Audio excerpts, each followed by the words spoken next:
Hey girlies, don't you want to see Dylan Carlino live? He's on tour. Go and see him. Here are his tour dates. Eugene, Oregon, August 28th. Seattle, Washington, August 29th through the 31st.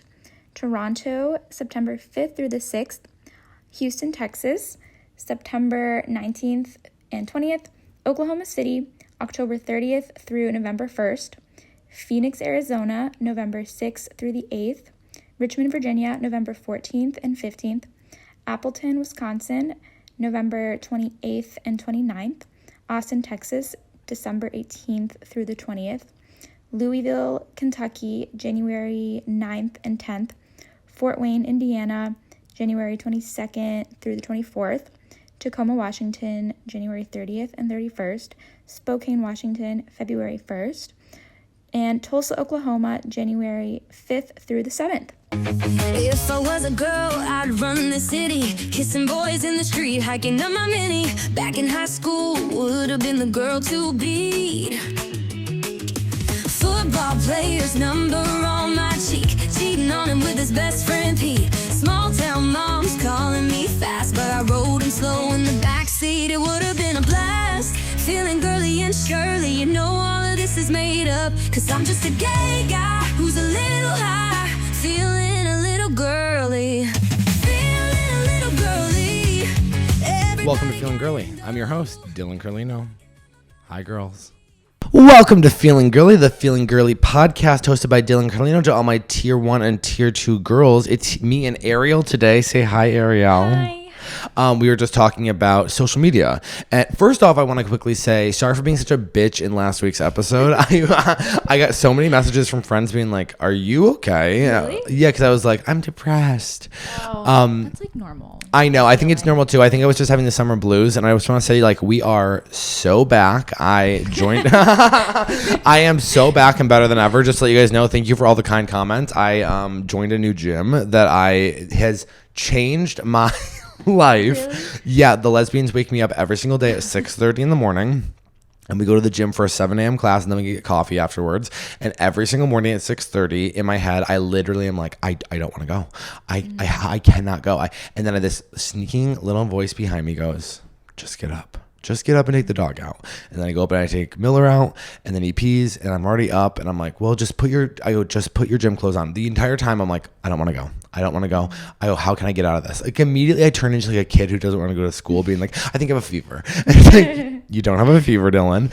And I'm like, all right, just get in the car. Just fill up your water and get to the car. And then we start driving, and I get there, and it's like, well, you can't stop it now. You're at the class. Like, what are you going to do? Like, I didn't drive there. The lesbians drive me. So what am I going to do at the gym? Like, sit outside and like smoke cigarettes and like watch them with the huge garage door open because it's like a CrossFit gym, and like wait for them to be done. Like, no, I'm going to do it. And then within 10 minutes, I'm like, it's almost over. You know what I mean? Like, it's like, once you're 10 minutes in, you're like, literally, I only have 50 more minutes of this. And then I get to go get coffee. And I'm now going 5 days a week. And like, yeah, sorry, I was feeling bad last week because I had gained weight. Okay. And maybe I don't want to be fat. Okay. And if you want to be fat, I think that's beautiful. And if you want to be bigger, that's beautiful. And I don't think we should control how other people feel about their body. Someone commented on one of the videos. It was like, came from the IG, really don't like the negative body. They're like, I don't like the negative body talk. That was the episode you called people in Portland big backs. Yeah, I think I also had called myself a big back in that episode multiple times. I had gained because here's the thing, and I posted a picture on my Instagram of how big I was yesterday because, number one, everyone got mad that I posted a picture with me with a gun. Did you see that? Did you see the gun photo? Yes, yeah, I think so. Sorry, I have a past, bitch. Okay, I posted a photo of me when I was 22 years old, 400 pounds, laying in my friend Hannah's bed, holding a gun. Okay. What is there to be mad about? They're like, are you? I start getting messages being like, are you Republican? I'm like, wake up, bitch. No, I'm from a small town. People have guns. Okay. I was laying at my friend Hannah's house in a town, Beckett, Massachusetts, that doesn't even have a gas station or a stoplight, and it's such a small town. And yeah, guess what? We were staying. It's at her mom's house, and I actually lived with her mom for 3 years, and I paid $150 a month for rent. Wow. Yeah, we used to smoke cigarettes inside her house, at me and her, and I would like lay in bed at 400 pounds and just like lay in my twin bed and just like I had 400 pounds and just like smoke cigarettes in my bed inside, but like the window like cracked. Yeah, like guys, I have a past. Like I'm from small town, rural Massachusetts. If you don't think that I hung out with people who said horrific things, like I think when people think Massachusetts, they think like Cambridge. No, I'm from Lee, Mass, where like guys in high school would have the Confederate flag on the back of their truck, and they'd be like, "I believe in traditional values." I'd be like, "That's crazy," but like that's just how it was. It was like Friday Night Lights, and so yeah, I was laying in my friend Hannah's bed, and her roommate, her mom like always let all of the people who like had bad home lives like live at the house, and so her. That's nice of her. Yeah. Yeah, of course. I mean, she was also kind of, and I love Pat so much. She's incredible, but she like doesn't leave the house. Now she's like agoraphobic, but like she like when you're scared to leave the house. No. She like made the living room her bedroom, and so, which is always a sign that things are not going well. And like whatever, she used to be a nurse. It doesn't matter. Pat's great. She's amazing. She smokes a lot of pot, and we used to smoke cigarettes at our house, and so. Mike, this guy who lived with Hannah, my friend, there were 4 bedrooms upstairs. It was like the house was like half unfinished, which is like in the picture you could see like whatever that wood is that's supposed to have like wood over it or whatever. It's like plywood as thing. So we're like in there, like there was like no heat in the side of the house either. Like this house is like, I was now looking back being like, I was paying like I don't know what my living situation was. I had nothing going on. I was working at a gas station at the time, and my friend Hannah, we were laying in bed smoking weed, and our friend Mike, not my friend, he lived in the room next to us, and he would actually grow weed at the house, and then he would because when you grow weed, you also have to, I forget what the name is, but you have to like hang it up on, like dry it all out. So after you cut it, so he would like, you'd walk into his room and it would be like from wall to wall string with just like pot leaves like drying out or whatever. Some of the worst homegrown weed I've ever smoked in my entire life. Yeah, like everyone in Massachusetts has like homegrown weed. It's like so shitty. Like, you would think that would be better. Almost, you would think so, but if you have like bad seeds, like it doesn't really work out. Yeah. This is also like my friend Hannah. I love her so much. She's great. Her mom was like, let us smoke weed in her house when we were like 15 years old. You know what I mean? Like we used to like celebrate 420 at this girl's house. Do you remember? You ever celebrate 420? Where? 420. Like, oh yeah, sorry. Where? She goes, where? Have you ever celebrated 420? Where? No, it's a day. I thought you said, were you here? Oh my God. Well, I do mumble a lot. Sorry, girls. Sorry. I guess I used to smoke a lot too, but I wasn't one of those big 420. Yeah. We every single year on 420, we'd make like a huge plan. Like we'd like skip school. One time we skipped school and we went to Hannah's house and we smoked. There was like 5 of us and we smoked like 8 blunts like in a row, just passing them around. And her mom came upstairs and was like, I have this weed game for you guys to play. And then she walked in the room and she was like, actually, you guys are like too high. You don't need to play the game. And I just remember like sitting and watching Superbad being like, this is really bad. You ever smoke so much pot that you're like, I feel sick? Yeah. Like we were just all laying there like one of the worst feelings. It literally is one of the worst feelings other than dying is like being too high. Well, it's like you can't move. Like no, you can't move. But we were laying in her bed one night and our roommate Mike came by and he was like, I just got a new gun. And we were like, oh God, let's take pictures with it. You know what I mean? Like, I don't know what you guys did. I didn't grow up in, the suburbia where like you didn't live with random men who brought guns home. Okay. I have a past and you know what? I grabbed it and I took and I went, and I have a horrific haircut in the picture too. Yeah. Horrific. And I'm like giving this look of like, I'm hot as shit with my, someone was like, that looks like an AR-15. I was like, I don't know what kind of gun it is. But yeah, we used to take pictures with the guns and we thought we were like cool as shit. Because guess what? Like, didn't realize I was going to have 2 million followers across platforms, guys. Sorry, if I had known, maybe I wouldn't have posted the photo. Well, that's the other thing that I'm realizing now is and don't take this the wrong way because I really appreciate you guys listening to my podcast and watching the videos and stuff like that. But there's a thing with social media when you start gaining like when I look at my Instagram account and it says like 680 something thousand followers. It's just a number on a screen. Like, and I know that equates to people. I do, but like my brain can't register that. And so I still post as if I'm posting from like small town Massachusetts for my friends. Yeah. And I'm not. So when I post a photo with no context and like these people don't know me, a lot of them only watch the If I Was a Girl stuff, and it's a picture of me 10 years ago holding what looks like an AR-15 in a bed. They're like, what the fuck is wrong with you? And I'm like, part of me wants to be like, well, listen to the podcast. Like you would know a little bit more. I mean, I also just feel like it's really not that crazy of a photo. This is America. That's right. This is America, you motherfucker. Okay? And Ariel just said, get a gun. We should get guns, Ariel. We should get podcast guns. No, we should. We should get podcast guns.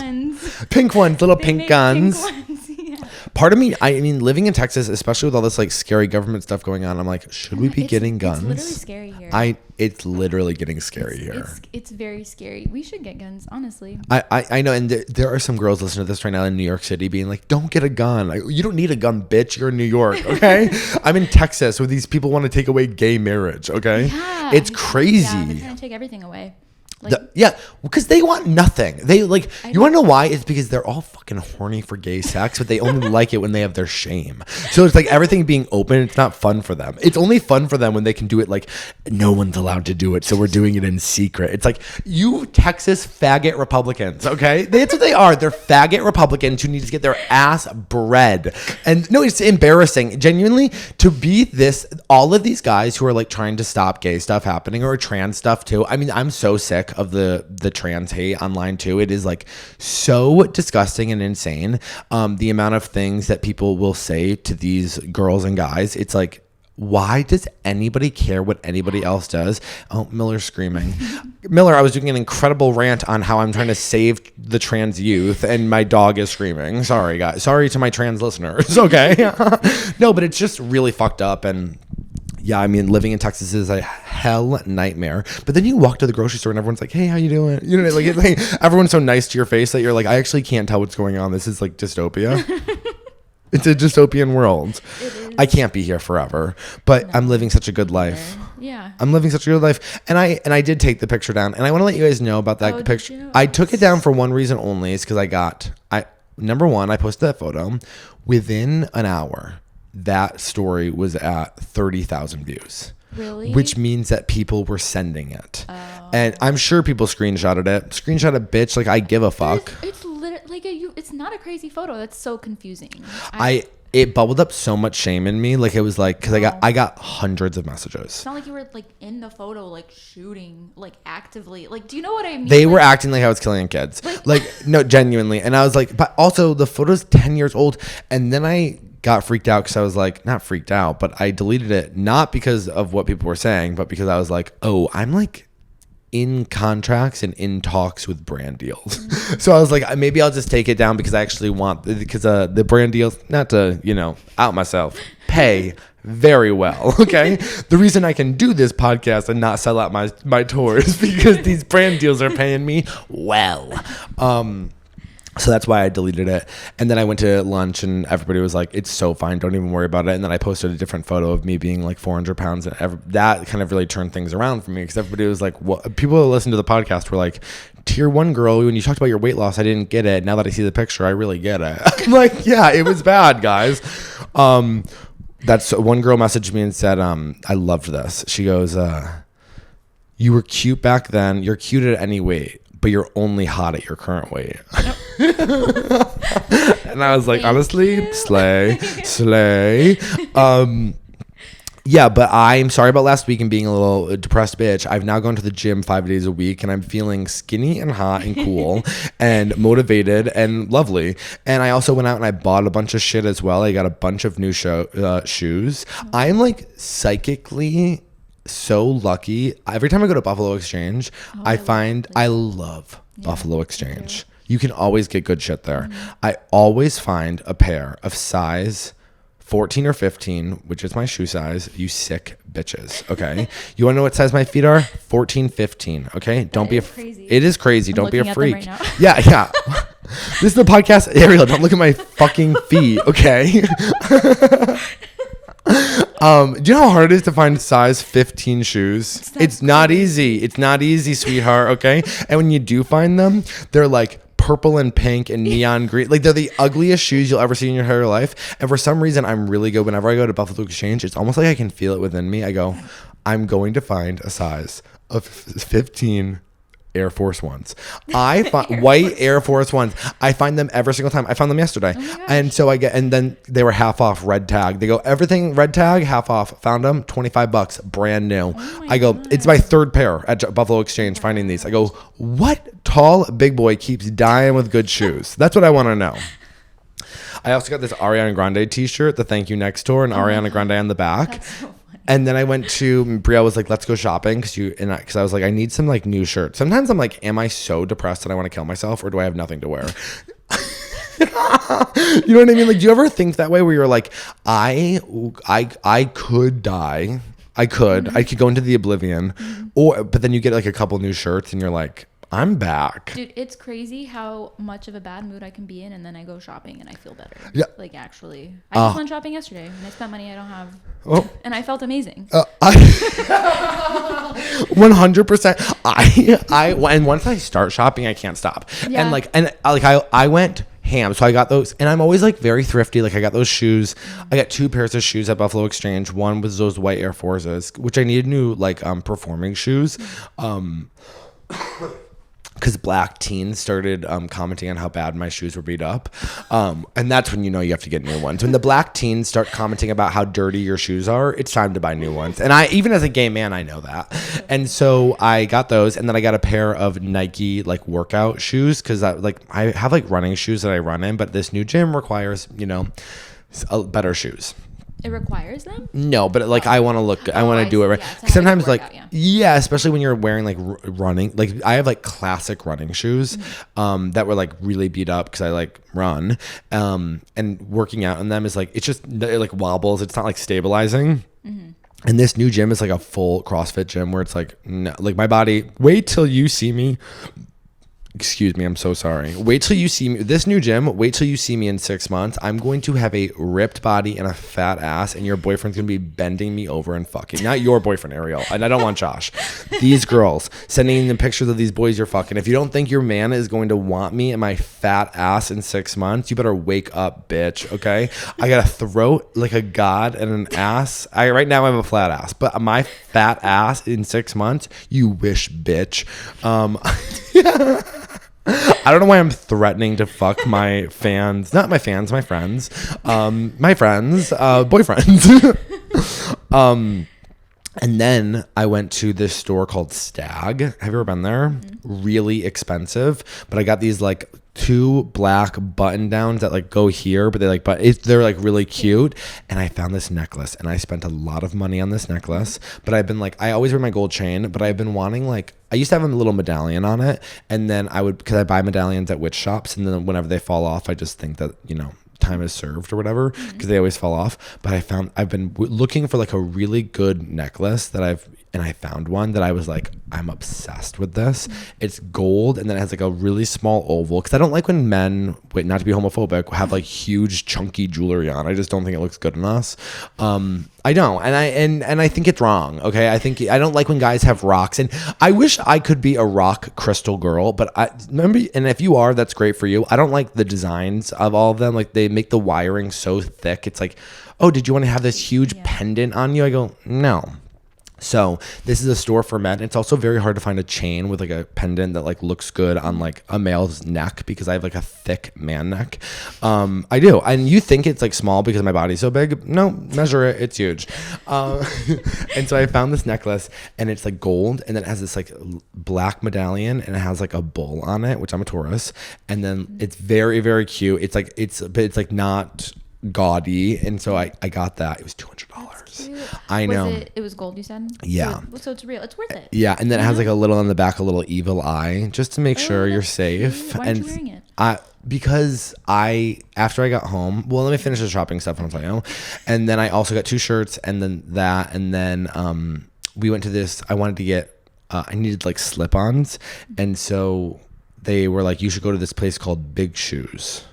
And it's the shoes for big boys. Because I needed new running shoes. And so I got a pair of, what are the lesbian Birkenstocks? The lesbians got me into Birkenstocks. And I put them on. These are my new... I love Birks, yeah. I have never been in them before. Really? And I've never been more comfortable in my entire life. I will never wear anything other than Birkenstocks for like the rest of my life. And then I got a pair of running shoes as well for my... Because I'm getting a great body to fuck your man with. So that's why I have new running shoes. And then I got home and like my room was dirty and my closet was all out and I had to do laundry. So I just took everything that I bought and I just like put it in the closet and I haven't opened anything other than my Birks. And I want to wear my necklace. Oh, sorry. I just crossed my legs and then my leg went to a full cramp because I'm working my body. Not you bitches. You bitches are at home listening to my podcast where I woke up at 6:30 in the morning and got my body right. Okay. There is so many hot guys at this gym. They all have 6-packs. Really? Yeah. So do you ever do that where you like buy stuff and you just put it in the closet and you're like, I can't even deal with my new stuff right now. And then I get like OCD about it. Like I do this with underwear all the time. I like have my underwear that I love and then I never wear them because I'm like saving them for a special day. Do you ever do that? I feel like I mean, underwear specifically, I just wear it all the like normal. Like okay. Well, okay. That's crazy that you would throw shade at me like that. Okay, no, you're so fine. And so then, do you ever do it with like shirts? Like I have these new shirts, but I don't want to like, don't cut it out. Leave it in. What is wrong with you? We're not cutting anything out, Ariel. And then I have these new shirts, but it's like I can't just wear them out to lunch. Like it's like I want to wear them to like something. You don't want to ruin them or something, or like. No, I don't want to like waste the first outing. I'm treating my clothes as if I'm putting my daughter out for showing in like a debutante like Bridgerton way. I'm like I can't just wear the new shirt. Like I need it to be like a special occasion, like a party, and people will go, oh, I've never seen you wear that shirt before. I see what you mean, but I get so excited about new clothes that I just wear it immediately. But then it is really disappointing, like if you just wear it to the grocery store and like, cool, like this was a waste. Yeah, that's what I mean. Like I saw this. I don't want to nut too early. You know what I mean? Like, with my shirt, I'm like, it's got to be like a good, because with the necklace and my shirt, and I know it's gonna be like a fucking killer outfit, and I just need the right place. So I'll just keep wearing. By the way, I've been like crying over not having anything to wear, and now I'm like, I can't wear these until I have somewhere to go. Just wear it. I know. Just wear You're it. probably right. You can wear your nice things anytime. You know what I mean? Yeah, I know. I just get so weird about that kind of stuff. Yeah, I guess you could wear it on stage and then everyone, like tons of people will see it. Yeah. You know what sucks about being on stage every single night is that sometimes you think you look good. Like you look in the mirror and you go, I look good. Well, because these fucking photographers in Boston, they are so quick to like, they take your picture and then they have you tagged like within minutes. Mm-hmm. I like bought a shirt one time and I like wore it out and then I like saw a picture of myself in it and I was like, oh, it's going in the garbage immediately. Like that's what I look like. I've ever seen a picture. I go, I didn't know I looked like that. Like, and here's what I always think is like when I look in the mirror, I go like I just don't trust the mirror anymore because like when I look in the mirror, I go like I'm literally so fucking hot. I've never been hotter in my entire life. Yeah. And then someone takes a picture of me and me and friends, and I'll look at myself and I go, oh, that's what I look like. That's what that shirt looks hanging off my big fat nasty body. Sorry, listen, this is how I feel about myself, and also how I just said like you can't have everything. Like sometimes I'm like the hottest guy in the world, and sometimes I have a big fat nasty body, and so I go, is that what I look like? And then I look at my friends and I go in the picture and I go, well, that's what they look like in real life. I see them in the picture and that is what they look like in real life. So that must be what I look like. Well, it's crazy because we only see ourselves in a mirror. It's so not fair. Yeah, and then you see a picture from a weird angle that you don't normally see yourself and you're like, wait, what the fuck? That's like when you do the inverted filter in a camera. It's every time traumatic. Every time I do the inverted filter on TikTok, I literally am like, oh my god, I'm lopsided. Like I'm like literally a lopsided big back nasty bitch in the inverted filter. No, you have no idea. When I do the inverted filter, I go, oh my god, my neck is literally like I'm offset. Like I have does that work for you? Like the way you tilt your head or something, all of a sudden you're like, I want to die. Yeah. If this is what I look like, I want to die. And I know there are people starving. I know there are people starving. I'm sorry. First world problems. The inverted I know. filter. There's a horrific things happening every single day, but there's nothing worse than me looking in the mirror. No, guys, I'm so sorry. Yeah, I mean, I saw this TikTok of this guy, and he was like, things are bad. He goes, things are going to get worse. Policies, these 2025, this stuff is really going to be bad. He goes, there's no point in making yourself feel bad about it or getting worked up because there's nothing you can do. Like politics? Yeah. Yeah. He was like, there's nothing you can do. He goes, why? He goes, let's say you get put into an internment camp. You can't do anything about that today. That's crazy. He goes, just enjoy your coffee. I was like, that is so true. Not to bring the mood down. No, my For You page is full of Josh is like, you can't watch that stuff. And I'm like, I'm trying to stay in the know. I know. I know what's going on. And then you just feeling so And sad. then I just feel terrible. And what? We haven't even talked about Taylor Swift and the life of a showgirl. We have to bring it up. Yeah. How are you feeling? I mean, because I feel like last week's episode came out like the same day that the announcement came out. So like we had already pre-recorded it. And I was the one talking about like, I'm so sick of Taylor Swift fans. And then she announces or whatever. How are you feeling? I'm excited. The album cover was like, okay. I liked the album cover. I did. I'm a little sick of her posting the 1,000 of album covers, but I like the one of her in the water. Are they alternative covers or they're just like? Of course, alternative covers. Pics, like I don't know. I think they're all alternatives, and I'm sure you can buy 14,000. I mean. Why are they doing that? Because she's capitalist Barbie. Yes. That is one thing about Taylor. She's capitalist Barbie. Like she loves money, and she loves making money, and good for her. It from her fans. But also she gives a lot of it back. Does she? That's good. Yeah, every single city in the Eras Tour, she donated like all this stuff, and she gave everyone at the Eras Tours like huge bonuses. Like she does good with her money. Yeah. But I just don't want to see it all. Right. I you know what I mean? Like I just don't want to keep looking. Like to me, it's just too much. She's so good at marketing to the point where I'm like, that doesn't work on me. I'm just here for the 12 songs. Only 12 songs? She said 12 songs, not a single one more. You're not getting any extra. That's because the Tortured Poets department has too many songs. And I was listening to Torture Poet yesterday all day. There are so many songs that can be cut. I like that album. I think people. It's one of my favorite albums. It's one of my favorite. Like it, I think. Are you joking? I mean, like, no, they're crazy. They are. They're absolutely bonkers nuts. It's one of her best works, but it's just overwritten. Yeah. And then she just listen, threw everything in on the album. There were just certain songs that like cut Peter. You don't need to play. What the fuck's Peter? I like Peter too, but it's like it didn't need to be on there. No, I was listening to I Hate It Here, and I was like, I love this song. Yeah. I Hate It Here is one of my absolute faves. That's a good one. But yeah, sad. You like the sad. I love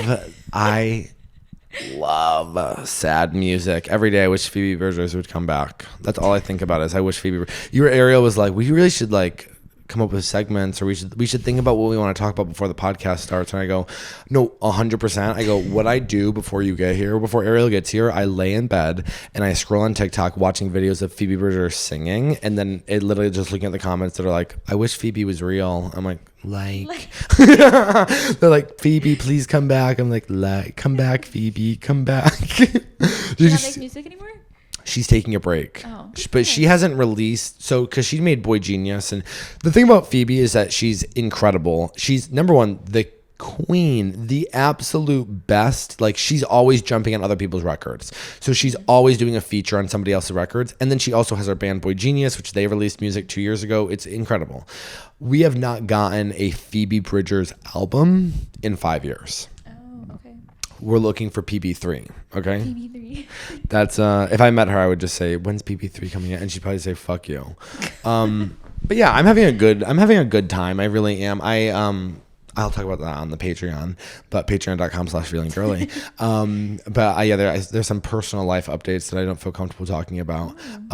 Nothing crazy, but I just, I'm trying to be better about sharing on the podcast and keeping the secrets more for the Patreon, because anybody can listen to this. Yeah. Well, I guess someone could also like record anything on the Patreon and then post it or something. Thanks for giving them ideas, Ariel. I guess you could. Yeah. No, don't cut it out. Who gives a fuck? If you do that, well, here's how I feel. if you are somebody, I feel this way about my dick pics too. If you are somebody who gets a picture of my dick and then posts it on the internet, you're a bad person. If you're somebody who goes and films my Patreons and things I don't want, people to only hear who are paying for it, and they post on the internet, you're a bad person. And sure, we could have things like that cut out, but that's not who I am, and that's not who you are. What are we at time wise? 28. Okay, that's pretty good. Yeah. I'm trying to think. Oh, I'm really excited. My best friend from childhood is moving a 3-minute walk from me. Literally from my front door to her front door. We are now 3 minutes apart. We have not lived in the same city in 8 years. Is she here already? No, she gets here September 1st. Okay. After the Eugene show. Yeah, I'm like, it's almost like nerve wracking because we talk like every day, but like we haven't lived in the same place. She's from my hometown. Like we haven't lived in the same place since I was 23 years old. I'm 31 now. Yeah. It's so strange. Isn't that crazy? Cute. Yeah, that's exciting. I'm really excited, and I think it's going to be a great change. Her and her really ripped boyfriend. She's a boyfriend with abs. He's a personal trainer. He does. He has abs. And he's also really nice. It's crazy when guys have abs and they're also nice. It's like, you don't have to be no. Well, some guys aren't. Yeah. You should see these guys at my new gym. I mean, I know that you don't like thirst for men like that. I don't know what your vibe of thirsting is, but like I literally could, the things I would let these men at the gym do to me is like literally illegal. It's illegal. They'd be hate crimed. I would be hate crimed. In a good way. Okay. Should we move over to emails? Yeah. Okay. I did get a really juicy update from that woman. We're going to have to save it for the Patreon once again. But that really bad one that was like cheating on her husband. Oh. We got an immediate update. Ooh. Okay. We have a lot of new emails. I'm very excited. Okay. I'm so scared. Okay. Advice. Tier 2 Girlino. Love that. First off, congratulations to Ariel and Josh on their engagement. Oh, thank you. And congratulations for your new puppy, Miller. Still, slight warning, this is long but not boring. Oh, I love that. I'm a 22-year-old tier 2 girlino, closeted bisexual. The South is rough, so it's always felt impossible to explore. Also, I want to quickly say, I have such a huge demographic, 18 to 22. That's a huge demographic for me, to the point where like, when I'm on Instagram Live, they're like, your live shows are 21 plus. And I'm like my stand-up shows, because the venues in certain places, like they serve alcohol, and so like legally they can't be 18 plus. And I'm like, that's so sad, but I'm like, we all get to grow up together. It kind of scares me that like 19-year-olds are listening to me, because I'm like, aren't you guys the cancellation generation? Like I don't need the cancelers following me, okay? Yeah, but I love you girls. I'm like 22, you don't even know what's going on in life. Okay, that's why you're here. That's why you're here, babe. Okay.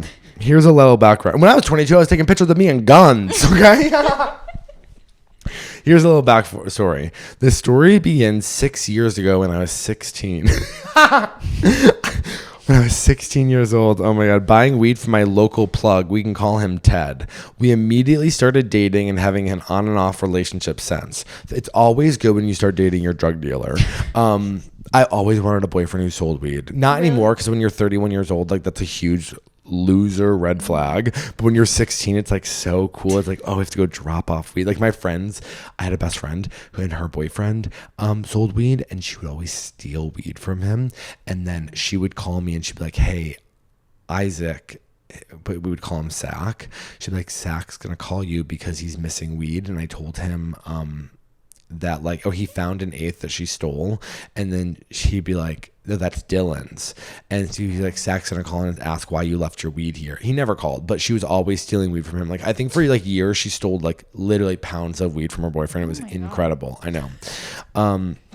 We'd be like, Sack's crazy. Throughout high school and some of college, I babysat his siblings and his cousins, sometimes for free, as his aunt was young and broke.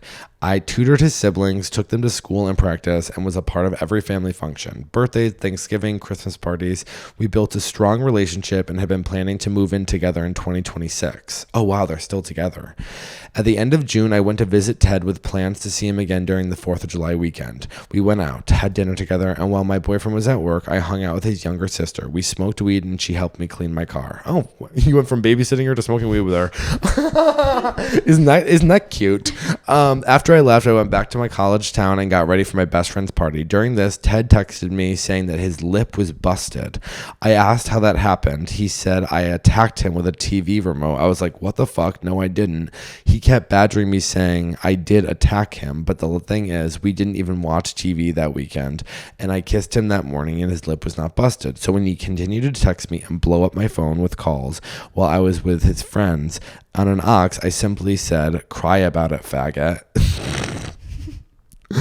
This pissed him off beyond repair.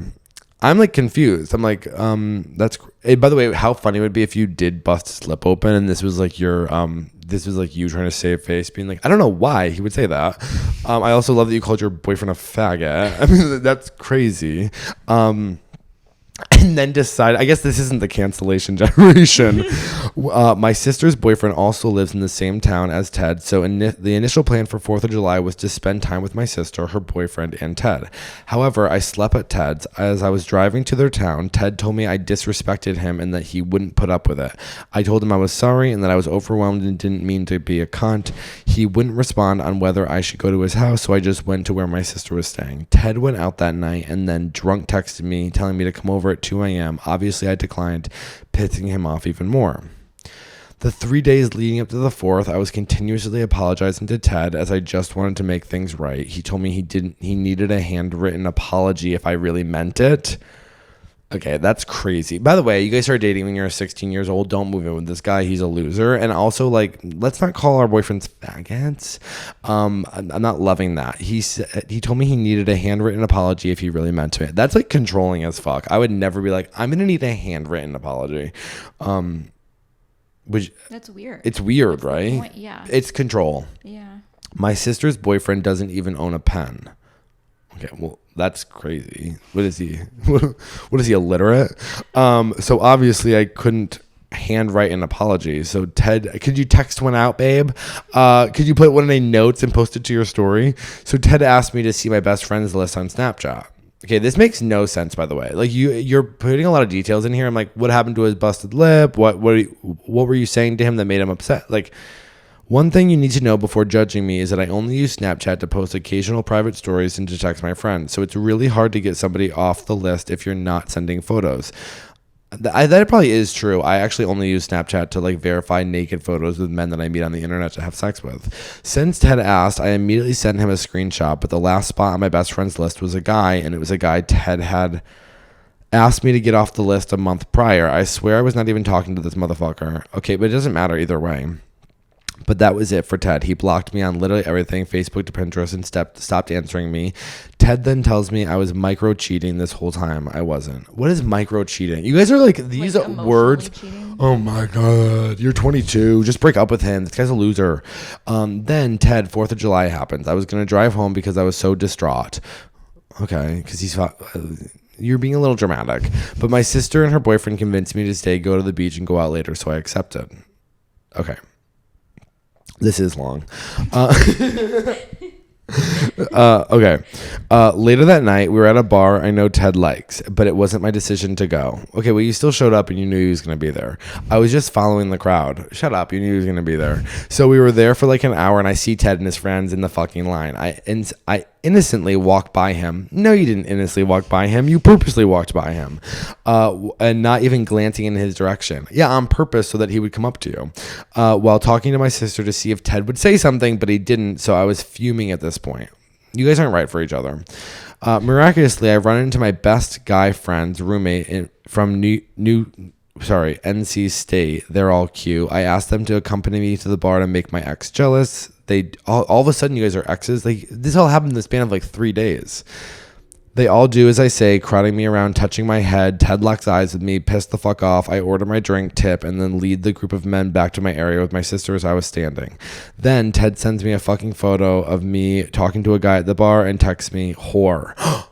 That's like Kristen Cavallari, if you ever watched Laguna Beach when they went to Cabo, and Steven was like, whore, you're a slut. So, such a good episode. The next day, I go home and cry for a week straight. Well, I'm sure you stopped to sleep. I honestly spazzed out and *670'd him, but all he said was, stop, you're hurting me terribly. A few days passed. I check his Spotify. He's following a chick. Wait, you can... What?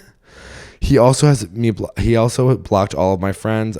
A woman's intuition is real because I know that's why he claimed I was micro cheating, because he was actually cheating, not for the first time. Anyways, now for the fucked up part. Wait, you can follow people on Spotify?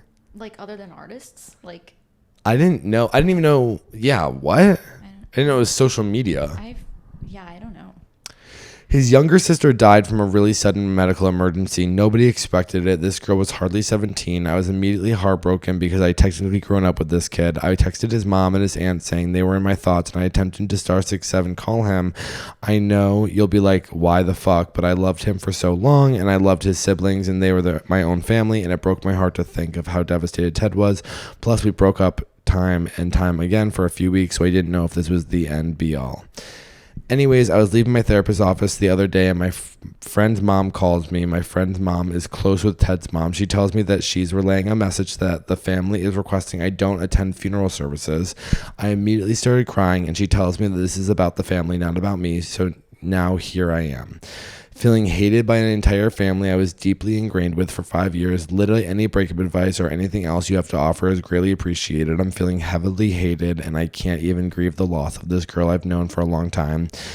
Trying not to sound like a pussy, but the breakup was already hard, and now this terrible loss and being barred from a funeral, I just feel like a piece of shit. Below, I've included a photo of me and Ted, some of me, and the photo Ted took of me and my best friend's roommate. You'll be able to... Okay. I mean, he is hot.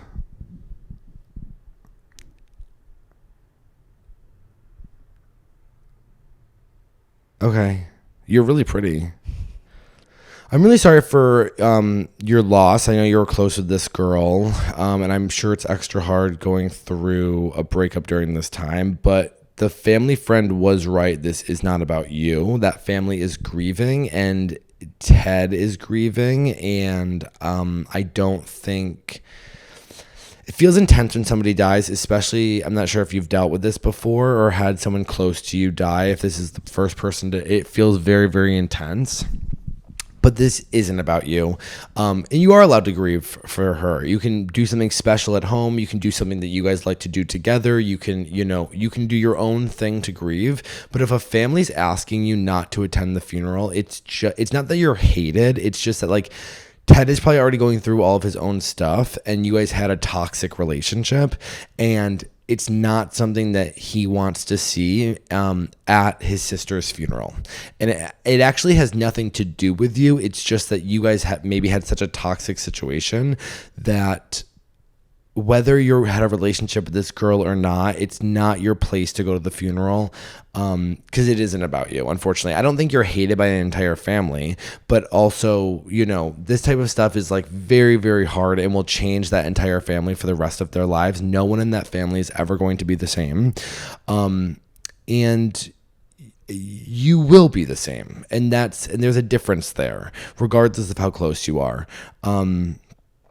I'm so sorry you're going through this, and I'm sorry that you're having such a hard time with your breakup as well. You are young, you're gorgeous. I think take some time. There's some unhealthy dating stuff going on here, not just with him, but like the breakups, and he said you split his lip, and you said you didn't. There's a whole back and forth here. It was a very confusing email of what's going on. It seems like the overall theme is, I think you're going through a lot of pain, and whether that is, I think you have some growing up to do, and there's no shame in that. I think stay off dating for a little bit, maybe move. Is that bad? Maybe move wherever you're from. Go somewhere else for a little bit. I think you need a little reinvention of your life. You don't actually have to move, but like, it might be time to make some new friends, get into some new spaces, and get out of yourself. Because I think you're really in it. I think you're really in yourself and the drama of it all and the grief. And I think, if you're grieving for this girl that you knew, do it in private. Do it for yourself and do it for her. Don't do it, and don't show up to the funeral. That's crazy. Do you have anything to add? But I'm really sorry you're going through this. And yeah, I mean, these types of situations, maybe you'll hear from him later, but leave him alone for right now. If he has you blocked on everything, his sister just died also. Let him, who cares if there was micro cheating? All of that will look like nothing now. What he's going to be dealing with is the death of his sister for years to come. It's not really going to be about you. And maybe he'll come back around. Who knows? If you guys are meant to be, you'll be meant to be. But it's been a good 6 years and or toxic 6 years, I guess. That was a lot. Yeah, that was a lot. I know. Sad. It was sad, and I'm sorry. I thought it was gonna be like a fun breakup email, and then the fucked up part really was fucked up. Take care of yourself. Yeah, meet new people. Meet new people. Don't show up at the funeral. Yeah. And yeah, you're young. Everything feels crazy when you're 22, and the problem is no one explains to you is that that's just what 22 feels like. All right, let's do a fun email.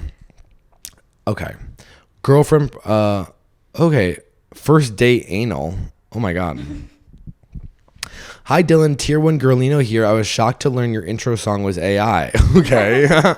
Sorry, you guys caught me. The only time I've ever used AI. Thank you, Ariel, for spilling the tea that one. I've been listening since day one. It only took a few episodes for you to shame me into becoming a Tier 1 girl, and I'm so glad you did. Thank you so much. Patreon.com/Feelin Girlie. I'm a chronically single 36-year-old from Ohio. I'm basically whatever the opposite of a serial monogamist is. I've had a handful of boyfriends, one in high school, a burnout, one in college, also a burnout, and one in my mid-20s, a guy wife hunting before joining the military. Ugh, I love those guys. And one in my early 30s. He was a nice guy, but that relationship was more of an escape from living with my parents during COVID. I had a big hoe phase in college and burst of hoe phases throughout my 20s and early 30s. I let a couple of different one-night stands come on my face. I gave a foot job to one guy. And okay, amazing. That's incredible. Also said yes to anal on the first date. That's all in capitals. Like, who the fuck am I? He brought out some lube and was like hurting too much, so we stopped. Yeah, of course. Girls should not be doing anal unless you really want to, but I just don't see the point of it. Only for me to find out he didn't actually have lube and brought out Preparation H. He was a fucking pharmacist too, lol. I had shower sex with a guy who slipped and fell out of the shower while we were trying to switch places and broke his own toilet. I have a list on my phone of the guys I've hooked up with, so I can't remember them all. One of them said just baseball guy. He was a minor league player, so it wasn't that big deal. Yeah, that's funny. I'm not ashamed of my number, and I think it's a stupid concept, but I have commitment issues and abandonment issues, so meaningless sex is easier and less scary for me than possibly letting a man in and getting hurt emotionally. I typically go for emotionally unavailable men due to my daddy issues. I've been on a break from dating apps since last year, and it's been nice to focus on myself. How do I re-enter the dating world and not repeat the same old patterns? I've included a couple of pictures of myself for funsies. Oh, fun. You seem so fun. So very, very pretty. I love your outfits. Oh my gosh. Okay. I thought you were going to send a picture of this was you and your boyfriend. And I was like, babe, your boyfriend is gay. But I think it's just your queer friend. Amazing. Well, we're in a pretty similar boat. I'm also constantly single. And then I use meaningless sex to, not let anybody in as well. So we've really met our match here. I don't know. Have you gone to therapy? Because I think that would be probably, I mean, it seems like if you've taken a year, maybe don't have sex on the first date. Right? Yeah. What do you think? Yeah, I agree. Don't fuck them on the first date. Don't fuck them to the third date. Because guys like aren't going to keep hanging out, like unless they really want to be with you. So I know that sounds like I would have sex on the first date, but you're trying to change this pattern of yourself. So I think don't do it. Just go enjoy somebody's company and not make it sexual, and see if you like them enough to hang out with them again. And then whatever, you're not wasting any time. But I think you've had a lot of fun. You've done a lot of crazy stuff. If you want love, you have to commit to like really trying to find someone that you want to be around, that you also want to have sex with. But it's really important to find somebody that you like as a person first. Mm-hmm.